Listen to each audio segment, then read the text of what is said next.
गेल्या 8-10 महिन्यापासून शेतकऱ्याचा सातबारा कोरा करा या मागणीसाठी आम्ही सगळे आंदोलन करत होतो. मंत्र्यांच्या सभेमध्ये घुसणं, त्यांना जाब विचारणं, अधिकाऱ्यांना घेराव घालणं, असंच या अशा पद्धतीनं आंदोलन केल्यामुळं अनेक कार्यकर्त्यांच्यावर गुन्हे दाखल झालेले आहेत आणि त्यातून नागपूरचं ते आंदोलन उभं राहिलं. जवळजवळ 25,000 ते 30,000 शेतकरी त्या ठिकाणी 2-3 दिवस ठाण बांधून बसलेले होते. पोलिसांना चकवा देण्यासाठी अचानक आंदोलन पुकारल्यामुळं तिथं आम्हाला काही व्यवस्था करता आली नाही आणि उघड्यावर शेतकरी 2 दिवस बसून राहिले. पाऊस पडत होता, चिखल झालेला होता. प्रतिनिधीसाठी काहीच व्यवस्था करू न शकल्यामुळं उघड्यावरच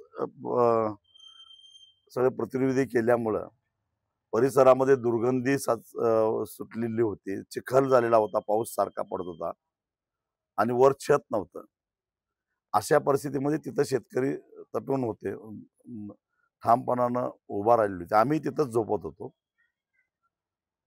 आणि एक डेडलॉक झालेला होता. पुढं काय, सरकारनं आडमुठी भूमिका घेतलेली होती की आम्ही 27 तारखेला चर्चेला गेलेलो नव्हतो आणि त्यामुळं आम्ही चर्चा करत नाही असा आमच्यावर आरोप होत होता. आणि मग शेवटी न्यायालयानं हस्तक्षेप केला. न्यायालयही आमच्या मागे लागला आणि ही जागा रिकामी करा अशा प्रकारचा आदेश दिला. रेल्वेच्या रुळावरही तुम्हाला जाता येणार नाही असाही आदेश दिला. मला आश्चर्य वाटतं न्याय व्यवस्थेचं सुद्धा. जेव्हा चिखलात लोळत शेतकऱ्यानं प्राण सोडला त्यावेळी न्यायालयाला दखल घ्यावीशी वाटली नाही. वृत्तपत्रातली बातमी वाचून जेव्हा मुलगा आपल्या डोळ्यासमोर आपण त्याच्या गरजा पूर्ण करत नाही म्हणून गळफास लावून आत्महत्या करतो हे बघितल्यानंतर त्याच दोरीला फास लावून बाप शांतपणानं पोराचं प्रेत खाली उतरवतो आणि स्वतः गळफास लावून घेतो. ही बातमी वाचल्यानंतर न्यायालयाला दखल घ्यावीशी वाटली नाही. मात्र काय न्यायाधीशांचे कोण नातेवाईक रस्त्यावर अडकले होते काय माहीत नाही, परंतु वृत्तपत्रातल्या एका बातमीची दखल घेऊन न्यायालयानं आम्हाला 5:58 आदेश पोचला, 6 वाजता मैदान मोकळं करा. म्हणजे न्याय व्यवस्था सुद्धा राज्यकर्त्यांच्या इशाऱ्यावर नाचते हे असं स्पष्ट झालेलं आहे. म्हणजे अण्णाभाऊ साठे म्हणतात, न्याय व्यवस्था ही कैकांची रखेल झाली, मी न्याय आता कोणाकडे मागू, तशी अवस्था आमची झाली. आणि अशा परिस्थितीमध्ये मग सरकारनं 2 मंत्र्यांना पाठवून आम्हाला चर्चेचं निमंत्रण दिलं. आणि मग शेवटी मी मगाशी सांगितलं की या दुर्गंधीमध्ये शेतकऱ्यांना किती दिवस ठेवायचं.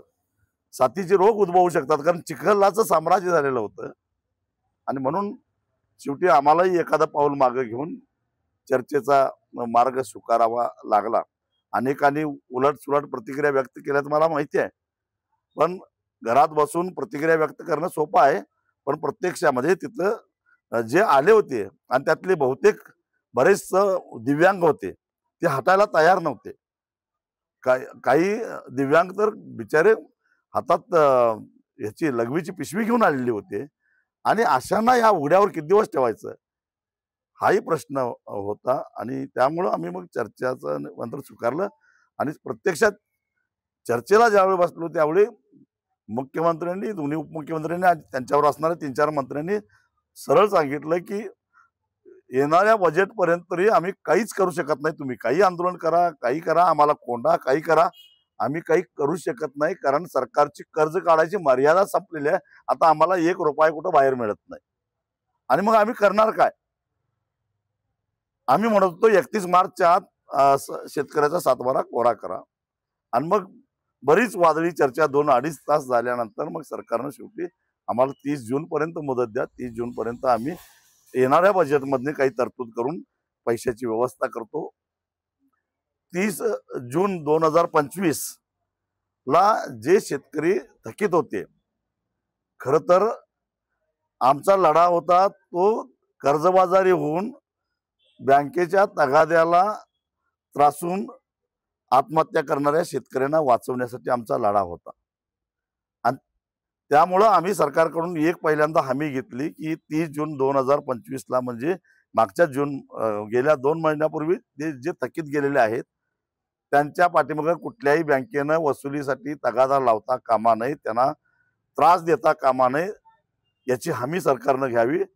आणि यदा कदाचित बँकेनं सरकारचंही नाही ऐकलं तर कायदा हातात घेऊन आम्ही त्या बँकेच्या अधिकाऱ्यांना झोडपून काढू सोडणार नाही. कारण सरकारनं आता 30 जूनपर्यंत आम्ही ते कर्ज संपवतो अशी हमी घेतली. साधारणपणे 30 जून 2025 अखेर जे थकीत शेतकरी होते ते स्टेट बँकर्स कमिटीच्या अहवालानुसार 30,000 कोटी रुपयाचं ते थकीत कर्ज आहे आणि त्याची जबाबदारी सरकारनं घेतली आहे.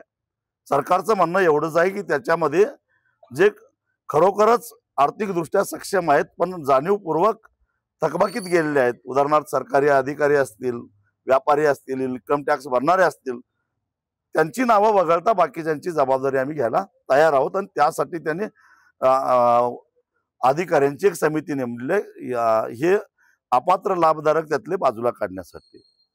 आणि त्याचा अहवाल त्यांना एप्रिलपर्यंत येणार आहे. तो कमिटी आणि त्या कमिटीशी आम्हाला काय देणं घेणं नाही. पण 30 जूनच्या आत जर का ह्या थकीत शेतकऱ्यांना जर न्याय मिळाला नाही तर आम्ही सरकारला सोडणार नाही. आम्ही स्पष्ट शब्दामध्ये सांगितले, आम्ही पुढे एक आणि मागे एक आमचं असं काही नसतं. आम्ही स्पष्ट सांगितलं की आता फक्त तहसीलदार आणि कलेक्टरच्या गाड्या फुटल्यात, मंत्र्यांनी आपल्या गाड्या सुरक्षित आहेत असं समजायचं काही कारण नाही. सरकारच्या वतीने तुम्ही आंदोलन केल्यामुळे तुमच्यासह अनेक शेतकरी नेत्यांवरती गुन्हे दाखल केले. बघा, आंदोलन केलं म्हटल्यानंतर गुन्हे दाखल होणारच. प्रमुख आरोपी आम्हीच आहोत आणि बाकीचे 2,500 शेतकरी इथे आहेत ते अज्ञात आहेत. म्हणजे आम्ही जे काही 15-20 लोक आहोत त्यांच्यावरच गुन्हे दाखल होणार आणि आमची त्याच्याबद्दल काही तक्रार नाही. आम्ही कोर्टासमोर जाऊ आणि कोर्टाला सांगू आम्ही का आंदोलन केलं ते.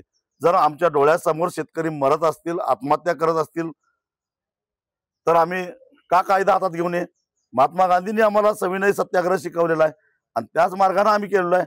आम्हाला त्याचा अजिबात पश्चाताप होत नाही आणि सरकारकडे आमच्यावरचे गुन्हे मागे घ्या म्हणून सुद्धा आम्ही विनंती करायला जाणार नाही. सरकारने 30 जून 2026 ही कर्जमाफीची घोषणा जाहीर केलेली आहे. पण मात्र आता स्थानिक स्वराज्य संस्थांच्या निवडणुका आहेत. त्या निवडणुकीच्या पार्श्वभूमीवर या असल्या फसव्या माणसांच्यावर विश्वास ठेवायचा का नाही लोकांनी ठरवावं. एकदा विश्वास ठेवूनच ही वेळ आलेली आहे. राज्याच्या आर्थिक स्थितीचं पार वाटोळं करून टाकलं या लोकांनी आणि अशांच्यावर जर का पुन्हा लोक विश्वास ठेवणार असतील तर परमेश्वरा या लोकांचं तू संरक्षण कर एवढंच म्हणेन मी. उपमुख्यमंत्री अजित पवार यांच्याबरोबर तुम्ही देखील स्टेजवर सभेमध्ये असणार आहे, काय त्यांना सांगणार? तो काही कार्यक्रम अजितदादांचा नाही. मी जसा पाहुणा आहे तसं अजितदादा सुद्धा पाहुणे आहेत. खरं तर आमचे सगळ्यांचे चळवळीतील दीर्घकाळ चळवळीमध्ये काम करणारे सतीशभाया काकडे यांनी लोकवर्गणीतून किंवा वेगवेगळ्या योजनेच्या माध्यमातून गावामध्ये 2 मंदिर, 1 मस्जिद चांगलं बांधलेलं आहे. म्हणजे एक सामाजिक एकात्मकता कशी असावी खेड्यामध्ये याचं एक उत्तम उदाहरण आहे आणि म्हणून अशा या चांगल्या कार्यक्रमाला मी धावत पळत या ठिकाणी आलेलो आहे. उपमुख्यमंत्र्यांनी सकाळी भाषणात सांगितलं की कर्जमाफी जी आहे एकदाच होईल आणि सारखी होणार नाही तर शेतकऱ्यांनी बी आर्थिक शिस्त लावून घ्यावी. शेतकरी काही भीक मागत नाही,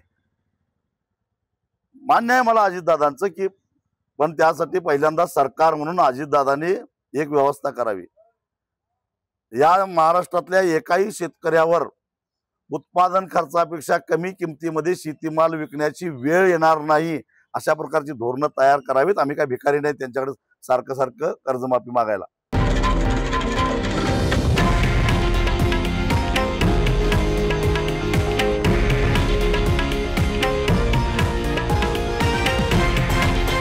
हे आहे देशातील नंबर 1 न्यूज नेटवर्क आणि आपण पाहत आहात TV9 मराठी, एकमेव.